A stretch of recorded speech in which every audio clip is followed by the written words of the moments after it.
Testing móvil. Sabemos de que prácticamente las aplicaciones móviles han cubierto la mayoría del mercado actual y que han desplazado literalmente las aplicaciones de escritorio, las aplicaciones tradicionales. Entonces, bueno, la idea de esta presentación es poderles mostrar un poco todos los enfoques que tenemos para el testing, las diferencias que hay y las similitudes que hay con el testing tradicional. Para eso, primero tendríamos que analizar qué tipos de aplicaciones móviles hay. Nosotros al usarlas podemos ver una aplicación web, que sencillamente es una aplicación web adaptada al tamaño de la pantalla del dispositivo, pero aparte también tenemos aplicaciones que parecen propias del sistema operativo, es decir, nativas, pero no lo son, que las reconocemos como híbridas. Y finalmente tenemos las aplicaciones nativas. ¿Cuál es la mayor diferencia que podemos encontrar en estas tres variantes de las aplicaciones? Bueno, empecemos con la más común, quizás, las aplicaciones web para mobile. Esto quiere decir de que es prácticamente una aplicación que usa tecnologías web, se ha desarrollado con tecnologías web y que se renderiza a través del browser del teléfono, de la tablet, de lo que se esté usando. Entonces, ¿qué ventaja nos da? Bueno, prácticamente todos los beneficios de una aplicación web. No se necesita actualización a través de un Play Store, por ejemplo. Es prácticamente instantánea, se genera un cambio en la aplicación, se sube al servidor, cuando la abra se va a ver el último cambio. No tenemos restricciones en la distribución, ya que no está ligada a una plataforma específica, por ejemplo, Apple o Android, y podemos usar y sacar beneficio de todas las últimas tecnologías que vayan apareciendo. Por ejemplo, HTML5, CS3, JavaScript, etc. Después podemos encontrar las aplicaciones híbridas. Estas aplicaciones generalmente son tal como lo dice el nombre, una mezcla entre una aplicación nativa y una aplicación web. Es decir, de que es una especie de contenedor nativo con componentes nativos del sistema operativo, Android, iOS, por ejemplo, y que adentro está exponiendo justamente toda la lógica y toda la aplicación web. Es decir, una pequeña página web embebida en una aplicación nativa. Esto nos da, mal que mal, una flexibilidad en el tema de actualizaciones, ya que, al igual que las aplicaciones web, un pequeño cambio se va a reflejar automáticamente cuando se actualice el servidor, es decir, la página web. Pero ya nos limita un poco en el tema de la distribución. Al tener un contenedor nativo, nos está forzando a que deba subirse a un Play Store para que se distribuya a través de los dispositivos que estén usando la aplicación. Esto lleva a que tengamos que pasar igual por todo el proceso de aprobación de los distintos stores de las aplicaciones. Apple Store, el App Store, el Market o el Play Store de Android. Finalmente, podemos distinguir las nativas. Las aplicaciones nativas usan prácticamente todos los componentes del sistema operativo, del SDK, para el que se esté desarrollando. Esto nos está forzando, por ejemplo, que si quiero una aplicación multiplataforma de aplicaciones nativas, tenga que hacer desarrollo individual para cada una de las plataformas que quiera cubrir. Me da una flexibilidad y un acceso a todo lo que es el hardware del dispositivo, cosa que no podríamos hacer, por ejemplo, con una aplicación web, ya que, bueno, justamente al usar el SDK de los sistemas operativos, tenemos acceso a todos los componentes. Tienen obviamente un mejor desempeño, ya que al ser código, dijéramos, propio para la plataforma donde se está pensando ejecutar la aplicación, vamos a tener mucho más beneficios en lo que respecta a performance y a usabilidad en la interacción, mejor dicho, en la interacción de la aplicación con el sistema operativo y el dispositivo en sí. Entonces podemos ver, si ahora analizamos un poco la gráfica, cómo a medida que vamos acercando más al uso de elementos nativos en una aplicación, empezamos a tener más capacidades. La aplicación es mucho más robusta y nos da mucha más funcionalidad. Por ejemplo, por cuestiones de seguridad o de limitaciones técnicas, no podríamos usar todos los sensores que me provee un dispositivo móvil si estoy usando una aplicación web. Por el contrario, a contraparte, una aplicación nativa me va a permitir hacer uso de todo. Ahora, habiendo analizado esta gráfica y entendiendo bien lo que son las variantes de aplicaciones que tenemos, si vemos el testing móvil, quisiera que arranquemos con esta imagen, que nos va a dar una idea de hacia dónde se tiene que encarar el testing y cómo nosotros debemos planificar una estrategia de testing para aplicaciones móviles. Esta gráfica nos está mostrando la fragmentación de dispositivos que hay solamente en Android al año 2014. Cada uno de los cuadrados es un modelo que incluye un hardware específico, una versión específica del sistema operativo y todo un mercado de distintas posibilidades. Si nosotros quisiéramos tener la aplicación perfecta, deberíamos cubrir todo esto, cosa que es imposible. Por limitaciones tanto financieras, no podemos comprar todos estos dispositivos, no tenemos el alcance, o inclusive el mercado al que estemos apuntando no tiene el uso de todos estos dispositivos. Es decir, quizás una sola parte está, a lo que voy. Dependiendo de la región, nosotros vamos a tener distintos mercados. Por ejemplo, no es lo mismo el mercado en Argentina al mercado en Estados Unidos. En Estados Unidos sabemos que va a haber mucho más uso de aplicaciones iOS. En Argentina o la mayoría de América Latina sabemos que Android tiene el primer puesto. Entonces, dependiendo de todos esos factores, de a dónde va a distribuirse mi aplicación, cuál es la región, o sea, más específica. América Latina sabemos puede ser Android, pero no es lo mismo el consumo de dispositivos que tenemos en Chile, en Argentina, en Perú, Brasil. Entonces, bueno, después de todo ese análisis y de identificar cuáles son los mejores dispositivos, ya podemos empezar a armar más claramente esta estrategia de testing para seguir. Entonces, bueno, este es un gran ejemplo de la mayor característica o el mayor reto que tenemos en el testing móvil. Pero aparte podemos identificar distintas categorías, que son todas estas. Compatibilidad, pruebas funcionales, rendimiento, usabilidad, conexión, certificaciones para los distintos markets en donde se va a distribuir la aplicación, la automatización y las interrupciones, por ejemplo. Si vamos una por una, la gráfica que veíamos recién la podemos incluir en compatibilidad. Distintos dispositivos, distintas versiones del sistema operativo, Android, iOS, dentro de iOS 9, 10, 11, 12, Android 6, 5, 7, 8, 9 y todas las subversiones que podemos encontrar.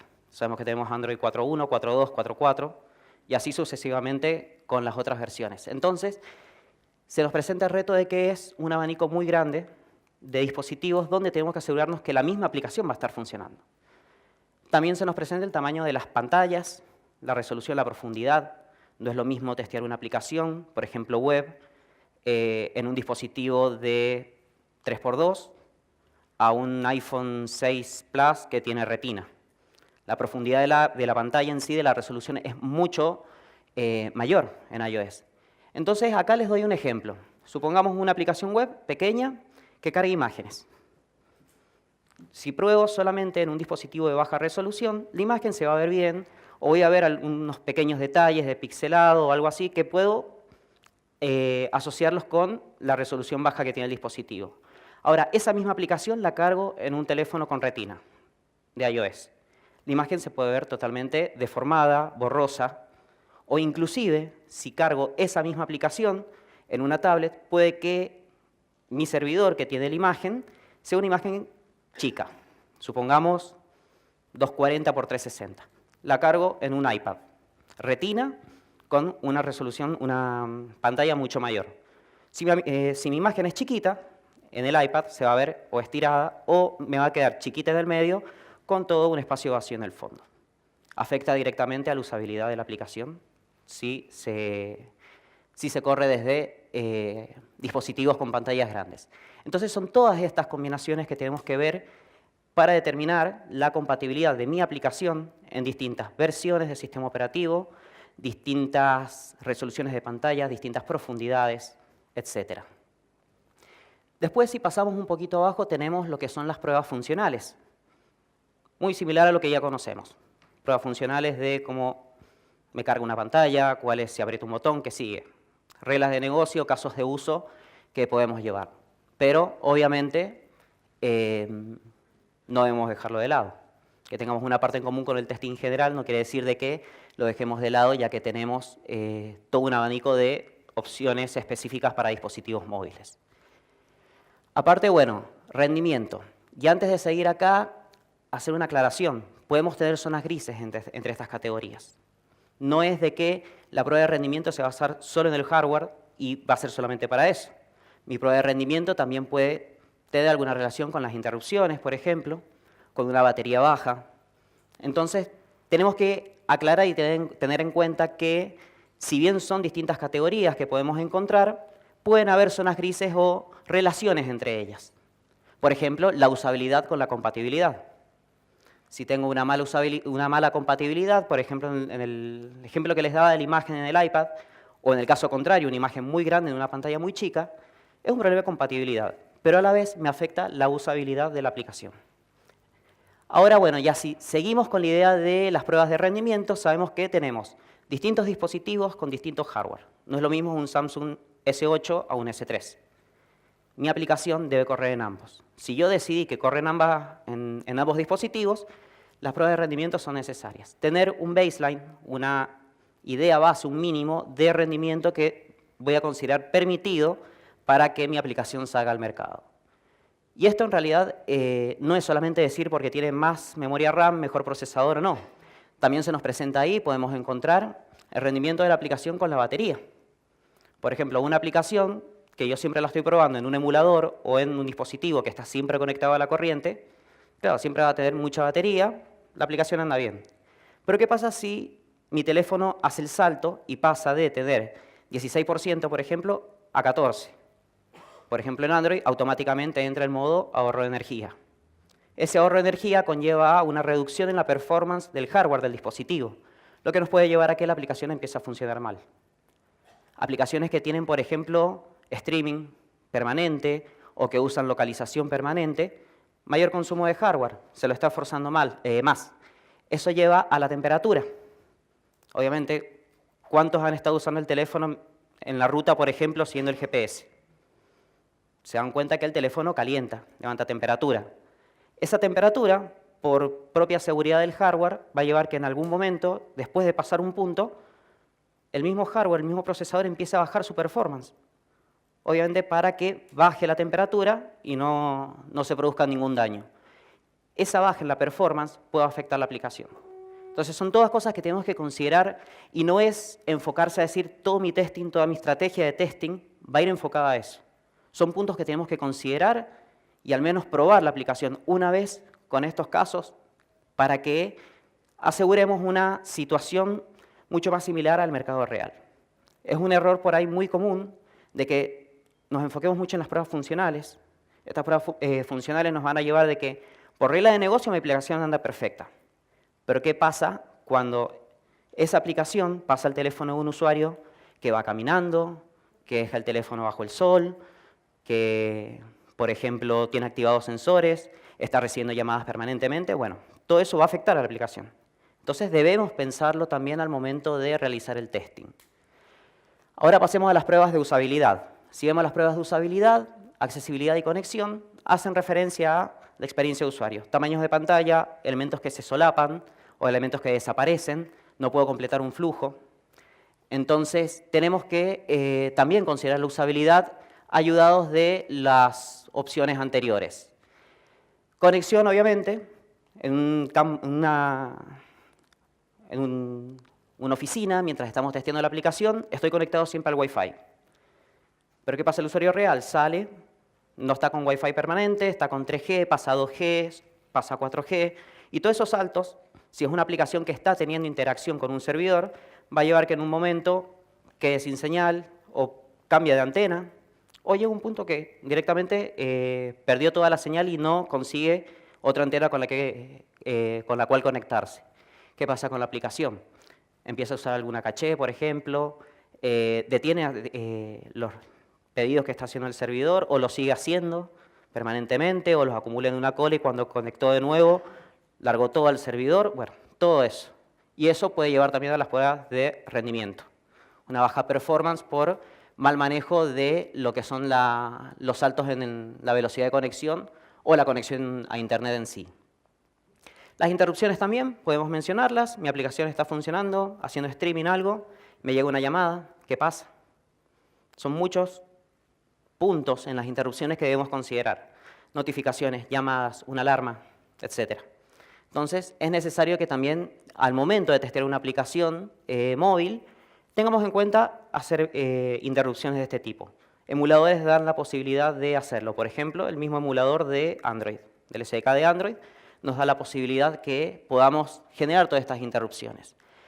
Si pasamos a las pruebas de certificación e instalación, bueno, mi aplicación sale al mercado. Si es una aplicación de una startup, algo sencillo, quizás no es tan importante que le prestemos atención a esto. Pero ¿qué pasa si es una aplicación financiera o algo que tiene un impacto mucho mayor en el mercado y que tiene que mantener una reputación en el mercado al que está yendo? Y la certificación. ¿Estamos siguiendo los lineamientos que da la plataforma para la que estoy desarrollando? ¿Estoy siguiendo los lineamientos de iOS, de Apple? ¿Estoy siguiendo los lineamientos de Android? ¿Estoy siguiendo los lineamientos que me establecen las leyes, la misma legislación? Por ejemplo, la accesibilidad, ADA, por ejemplo, para asistencia auditiva en la aplicación. Bueno, hay reglas que la aplicación debe seguir y que si no las seguimos, va a terminar siendo que la aplicación es rechazada. Por ejemplo, una característica de Apple, por ejemplo, mala profundidad en los iconos. La aplicación anda perfecto. El icono de la aplicación no tiene la profundidad necesaria para Retina. Bueno, Apple va a rebotar la aplicación y va a llevar un proceso de arreglo, volver a hacer el submit a Apple para que lo suban. Pasó 2 o 3 semanas, plata que se pierde en el mercado. Y bueno, y las pruebas automatizadas que vamos a ver un chiquito más adelante. Ahora veamos los tipos de herramientas que hay. Estas son 4 a modo de ejemplo, hay muchas más. Principal, Android SDK y Xcode. Nos ayudan, obviamente, Android SDK para desarrollo Android, Xcode para aplicaciones iOS. Estos, si bien es el SDK incluye el IDE, por ejemplo, para desarrollar, pero a la vez provee muchas otras herramientas que nos pueden servir al momento del desarrollo y el testing.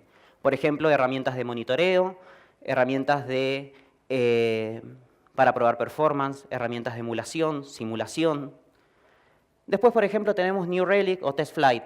Por ejemplo, hay más, por ejemplo, Uplade.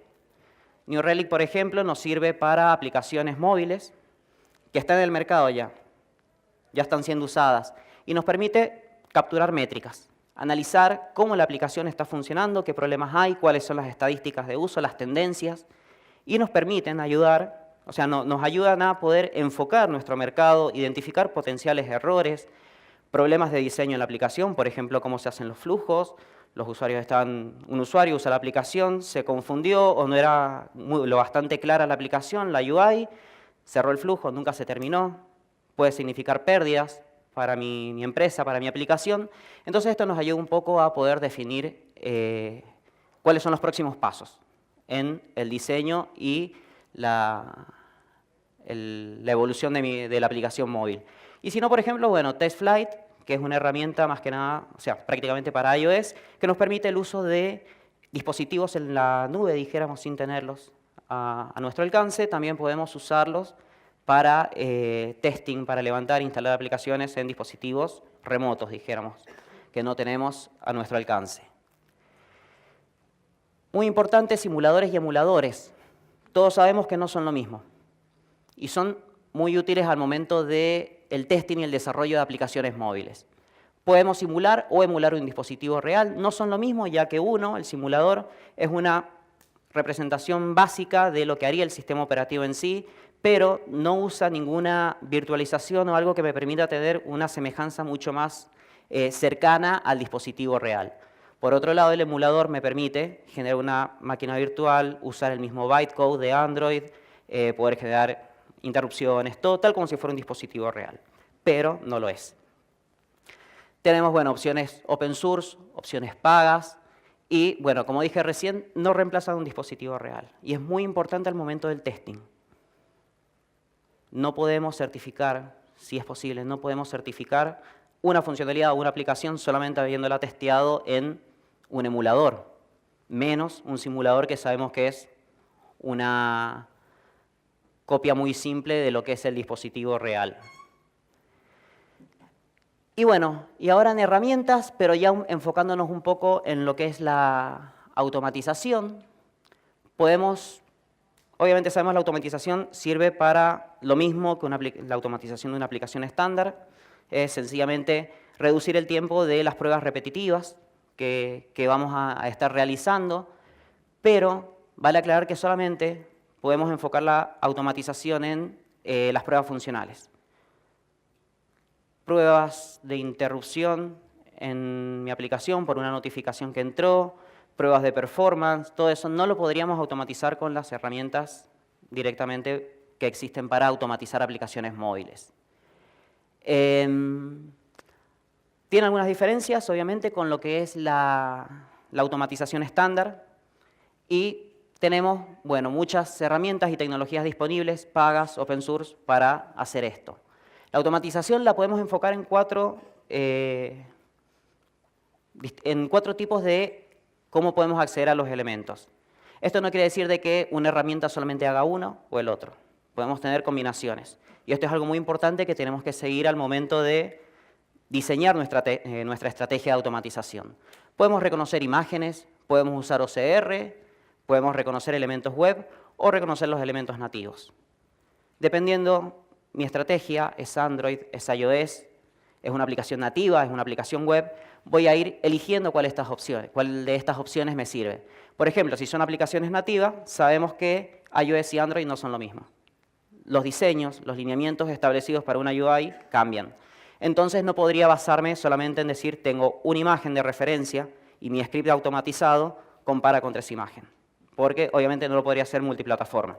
Entonces, o buscamos un enfoque en tener dos imágenes, scripts propios para iOS, scripts propios para Android, o cambiamos a otra opción, por ejemplo, identificar texto en pantalla, o reconocer los elementos nativos. Y así es una aplicación web, bueno, ya podemos usar el reconocimiento web, podríamos también caer a la comparación con el reconocimiento de imágenes y obviamente a acceder a texto en pantalla. Y de la automatización la podemos usar en dispositivos reales, emulados o simulados, que no se recomienda, o dispositivos reales accedidos remotamente. ¿Esto qué quiere decir? Dispositivos reales, tener un laboratorio local, sabemos que tiene muchos impedimentos porque el mercado cambia repetitivamente. Supongamos que estamos haciendo una aplicación, automatizando una aplicación para Estados Unidos. Acá, por ejemplo, en Argentina sería muy complicado estar siempre al día con todos los dispositivos Apple que salen, los Android de alta gama que van saliendo, es imposible. Y si existe la financiación para hacer eso, a los 6 meses algunos de esos ya van a estar obsoletos.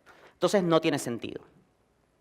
Emuladores y simuladores, sí, la automatización va a correr ahí, pero como les decía recién, no tiene sentido que yo pueda certificar una aplicación en eso, en un emulador o un simulador. Entonces no se recomienda para una corrida final, pero sí lo podemos usar obviamente para un debugging, cuando se está haciendo el desarrollo, todo eso, para ver cómo está avanzando, si un flujo está bien, está mal, ahí lo podríamos usar. Y finalmente los dispositivos que son reales pero son remotos, podemos tener un laboratorio, múltiples oficinas, cada uno tiene sus dispositivos y se acceden remotamente, o también pagar servicios que nos provean de dispositivos que están en la nube y solamente por la licencia que tenemos, bueno, vamos a ir usándolos. Hay herramientas de automatización que nos dan todo esto en un conjunto, ya lo vamos a ver. Estos son algunos ejemplos de herramientas open source y pagas. Y haciendo foco en lo que les decía de los dispositivos remotos que se pueden acceder, pensemos en Perfecto o Expertitest. Ellos nos dan la posibilidad de desarrollo de scripts, correrlos, y los dispositivos en la nube a los cuales yo puedo acceder. Obviamente, son licencias muy caras. No es decir, pago 10.000 pesos al mes. Es mucho más caro. Y, por ejemplo, una característica, Eggplant, por ejemplo, nos da la posibilidad, no solamente para móviles, también tenemos la posibilidad de hacer automatización web también. Pero su gran fuerza, digamos, es más que nada para móviles y no nos ofrece ningún servicio para poder usar dispositivos en la nube, remotos. Sí podríamos hacerlo más a modo laboratorio físico on-site. O algo remoto, pero teniendo el dispositivo conectado a una computadora que me permita acceder, por ejemplo, entre dos oficinas. Y bueno, eso sería todo. Muchas gracias.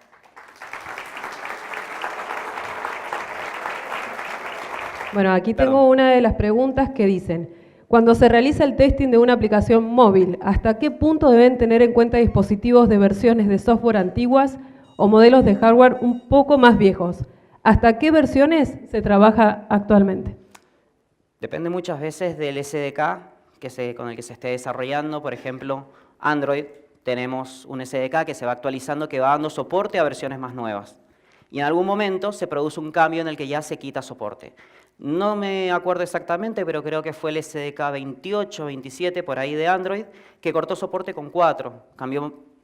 Tuvo un par de cambios en lo que era certificación, certificados, lo que llevó a que justamente no es que las aplicaciones no funcionen, pero ya no tienen un soporte oficial, dijéramos. Eso también va a depender hasta qué versiones vamos a testear, qué dispositivos, como les decía al principio, en el mercado. Sabemos de que en el mercado vamos a tener, por ejemplo, Panamá, el año pasado veía que tiene la mayor tendencia es Android 7. Después sigue 8, después sigue 5 y después está 9. Entonces podemos ir sacando, y hay páginas que nos dan estas estadísticas con las cuales nosotros podemos definir, bueno, mi mercado, obviamente, ¿cuál es la mayor versión que estamos usando? Android 7. Android 7 va a entrar.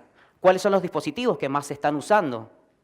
Bueno, podemos generar una selección, obviamente no vamos a alcanzar todo el mercado, pero sí siempre tenemos que enfocar nuestra estrategia de testing a que cubra los rangos o las secciones de esta gráfica con un porcentaje más alto.